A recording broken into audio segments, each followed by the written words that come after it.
Hi guys, welcome to 1 Minute Marketing for this week. And this week we're answering the question of what is the difference between WeChat organic content and WeChat sponsored content. And as a content creator or writer for your own WeChat channel, how should you be differentiating between the two? This was one of the questions that one of our clients had because they were told that, well, on WeChat, actually, it's very casual. And for your own brand, you should be writing in a very casual tone.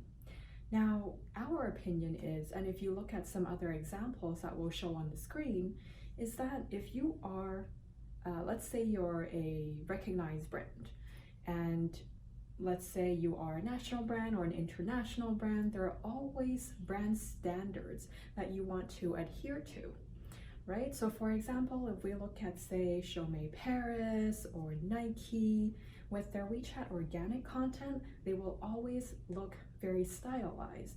So it won't look like just standard paragraphs with images in between. It looks like it was created with a design template.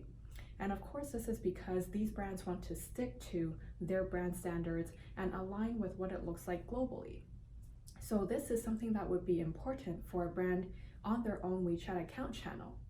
Now, let's say if you were doing sponsored content, which we also refer to as advertorials. So advertorials are articles that you write and are then published on other people's WeChat accounts, namely ones that have a lot of followers, because this allows you to reach a targeted audience this way.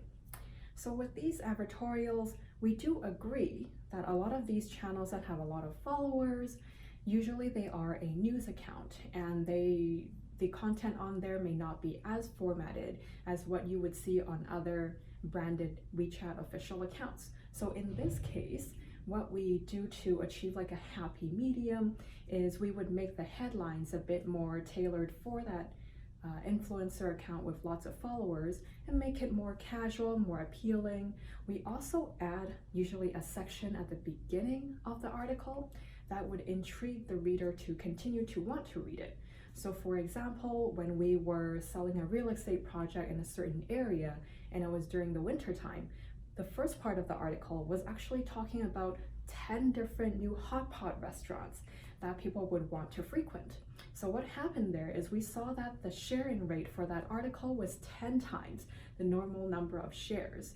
So by adding the share-worthy, educational, knowledge sharing type of information onto your advertorial, and in that way tailoring it for these sponsored content channels, then you can both obtain a more casual tone while also adhering to your own brand standards.